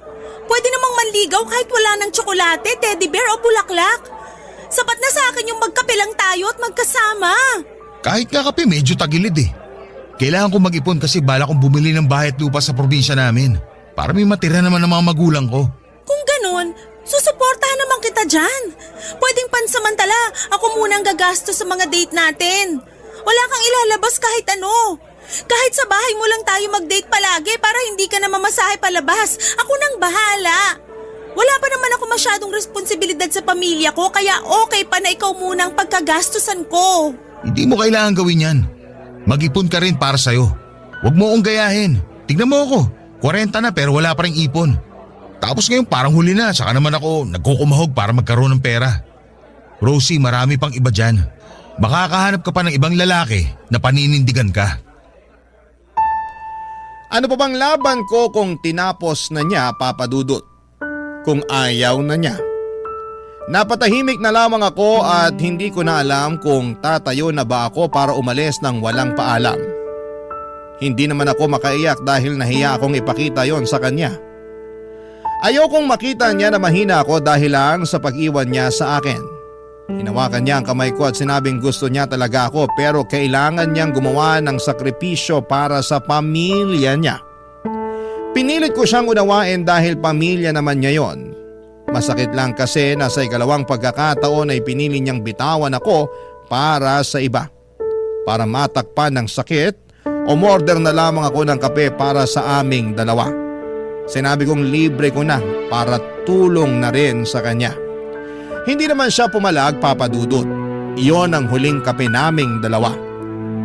Tahimik lamang kami habang inuubos ang kape at panayang tingin ko sa mga pumapasok na magkakadate sa coffee shop na yon. Nakaramdam po ako ng pait. Bakit masaya sila at kami hindi? May malas ba sa coffee shop na yon kaya palagi kaming natatapos doon ni Dom. Pero doon din kami nagsimulang magligawan. Naging masaya rin kami habang nasa coffee shop na yon. Hindi ko dapat sisihin ang lugar. Dapat kong sisihin ang sarili ko na umasa kay Dom na sa ikalawang pagkakataon ay forever na kami. Mali pa rin pala talaga. Hindi ko na inubos ang kape at nagpaalam na ako kay Dom. Naiwan si Dom sa coffee shop na yon, tumayo na lamang ako at walang lingong lumabas. Barangay Love Stories. Barangay Love Stories. Papa Dudut, mas naging mahirap ang pag-move on ko dahil na-experience ko na kung paano magmahal si Dom. Matagal kaming nagligawan kaya ang tagal bago ko natanggap na tapos na kami bago pa man kami makapagsimula. Lahat ginawa ko para lamang hindi siya isipin pero bigo ako. Hindi ko alam kung nagayuma ba niya ako para mahumaling ako ng ganon sa kanya. Panayang iyak ko sa tuwing sasapit ng gabi at matatapos ang pagpapanggap ko buong araw. Hindi ako okay at tanggap ko yon.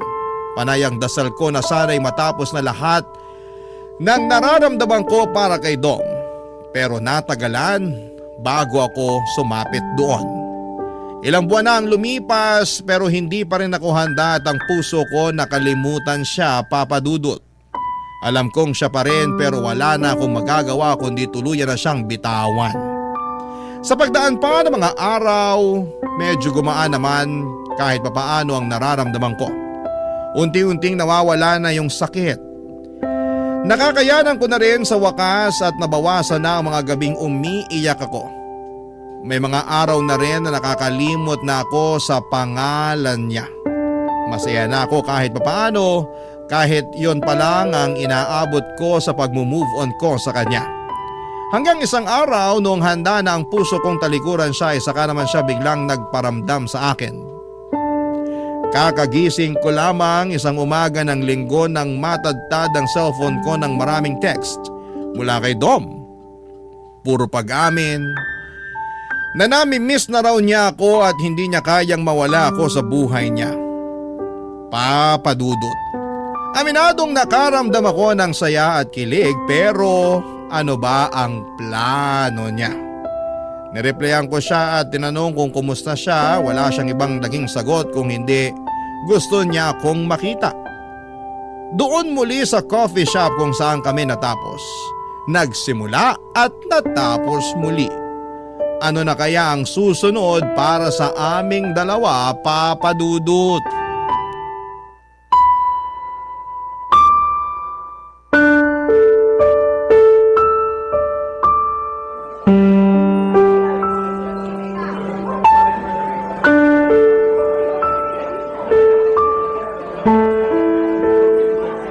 Diretsahan na.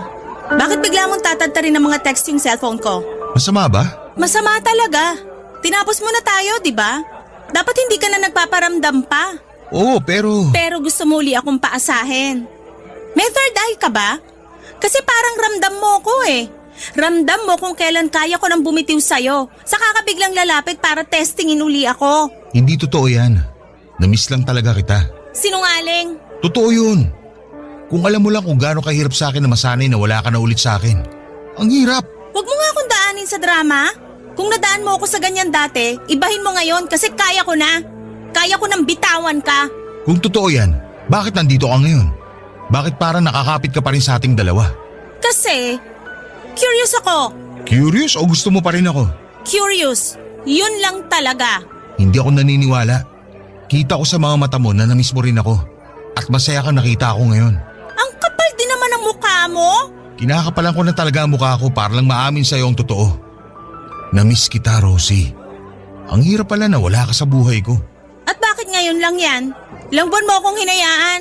Kasi alam mo naman may kailangan ako isakripisyo, hindi ba? Ako na lang lagi sinasakripisyo mo kapag nagigipit ka. Kasi alam ko maiintindihan mo ako. Kasi wala naman akong ibang choice. Kahit hindi kita intindihin, wala pa rin ako ibang magagawa kundi tanggapin yung pagtalikod mo sa akin. Wala na akong ibang masasabi kung hindi sorry. Yun lang ang kaya kong gawin. Sana pala hindi ka na lang nakipagkita kung sorry lang ang sasabihin mo. Kasi okay na ako eh, kahit hindi ko yan matanggap sa'yo. Pero hindi okay sa akin na hindi makahingi ng sorry sa lahat ng nagawa ko sa'yo. Patawarin mo sana ako. At kung mapatawad kita ngayon, anong mangyayari? Kung meron man akong gusto mangyari ngayon, walang iba kundi magkaayos tayo at sana mabigyan mo ako ng third chance. Third chance mo mukha mo. Wala na ba talagang pag-asa, Rosie? Isipin mo lahat ng ginawa mo sa akin. Saka mo itanong kung dapat ba kitang bigyan ng third chance. Alam ko mahirap na pagbigyan mo ako ulit ngayon. Pero makakasiguro ka na hindi magiging mali ang desisyon mo kapag bumalik ka sa akin. Natuto na ako. Na-realize ko na hindi ko kayang wala ka. Tapos iiwan mo uli ako kapag may gulo na naman sa buhay mo. Hindi na mangyayari yun. Kung may problema man ako, hindi na ako bibitaw. Natuto na nga ako. Ayoko nang mahalin ka, Dong. Nakakainis ka. Halika nga rito. Yakapin mo ako. Ibig sabihin, pasado na ako sa third chance? Ayaw mo yata eh. Gusto, syempre. Gustong gusto ko.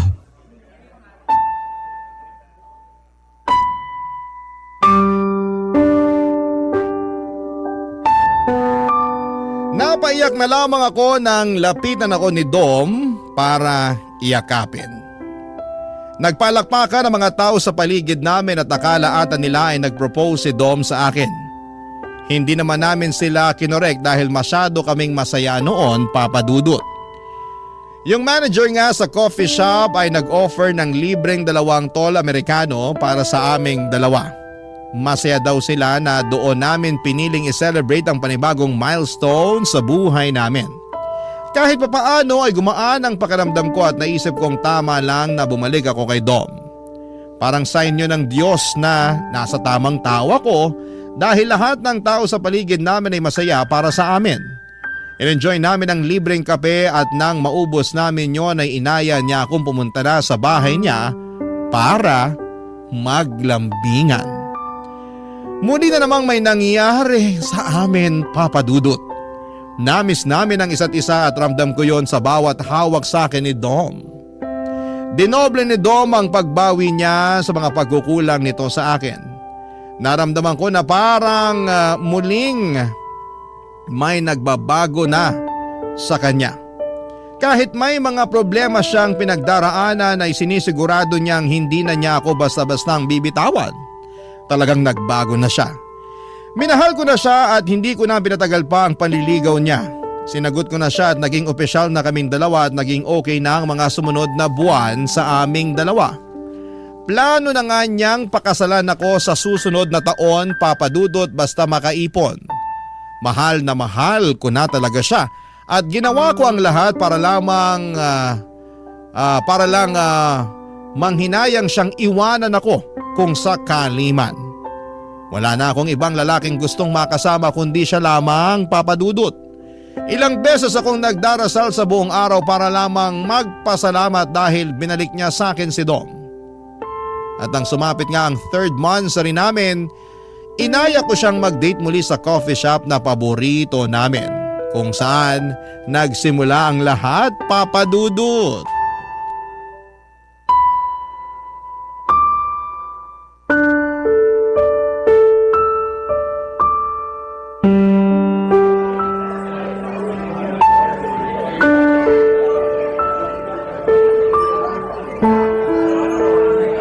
Bakit ngayon ka lang? 3 oras na ako naghihintay sa'yo rito. Nakailang higop na ako ng kape. Inaasid na ako ng malala. Pasensya na. Binakasalubong lang kasi ako. Nagkakwentuhan kaya hindi ko na namalayan ng oras. Gaano ba ka-importante sa'yo yung taong yon para makalimutan mo yung oras ng date natin? Sorry na nga eh. Babawi na lang ako sa'yo ngayon. Ginagalit mo ako eh. 3rd monthsary pa naman natin. Ilang sorry pa ba ang kailangan kong sabihin, Rosie? Oh, bakit parang nabaligtad yung sitwasyon? Bakit ikaw naman tong galit? Ako nga to naghintay sa'yo rito at munti ka nang maging diabetic dahil sa dami ng cake na nilantakan ko, wag lang mapaalis sa mesa na to. Bakit kasi ganyan ang atake mo sa akin? Kararating ko lang binungangaan mo na kagad ako. Sana inintindi mo muna ako. Kasi pinaghintay mo ako eh. Minsan lang naman ako na-late sa mga lakad natin. Minsan nga lang pero tinaon mo pang monthsary natin. Alam mo, ayoko makipag-away sa'yo. Aalis na lang ako. Teka, sorry na. Nainis lang ako kasi kanina pa kita gustong makasama. Eh di yan ang sabihin mo. Hindi yung mga away ka na lang bigla. Bakit parang ibang tono mo ngayon? Ha? Hindi ah. Kilala kita, Dom. May problema ba? Ikaw nga to may problema. Ikaw to nang-aaway tapos bigla mo ipapasa sa akin yung issue. Hindi eh. Alam ko na yung galawan mo eh. Anong meron?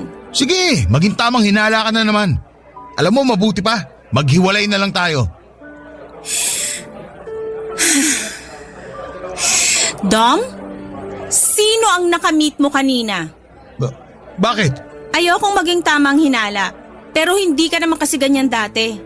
Mahaba ang pasensya mo sa toyo ko. At hindi ka basta-basta nakikipaghiwalay maliban ngayon. Dom, umamin ka. Anong nangyari kanina habang wala ka rito? Wala nga. Huwag mo nga pairalin yung toyo mo. Nakakairita na eh. Bukas na lang tayo mag-usap pag kalmado ka na. Alis muna ako. Dom, please! Mag-usap tayo! Kinakabahan ako sa'yo! Alam mo, ayoko sa lahat yung masyado naghihinala. Maghiwalay na lang talaga tayo. Ayoko na. Bakit ang bilis mong umayaw? Anong nangyari kanina, Dom? Anong nangyari? Rosie, ayoko na. Narealize ko ngayon na hindi pala talaga kita gusto. Napatunayan ko na lang na tama ang feelings ko nung binungangaan mo ako. Anong nangyari, Dom? Sabihin mo sa akin. Hindi ka magdedesisyon ng biglaan kung wala lang. Gusto mo talaga malaman ng totoo? Oo. Naalala mo yung niligawan ko dati? Yun ang busted sa akin? Yung babaeng pinili mo kaysa sa akin? Siya yung kasama ko kanina. Ano na naman to, Dom? I'm sorry, Rosie. Ayoko na maging unfair sa'yo. Mahal ko pa rin pala siya. Dom, ilang beses mo ba akong gaganituhin? Huli na to. Babalik na ako sa kanya. Liligawan ko ulit siya. At kapag binasted ka na naman niya? Hindi niya na ako binasted, Rosie. Sabi niya pwede ko na siyang ligawan. Kasi type na rin daw niya ako.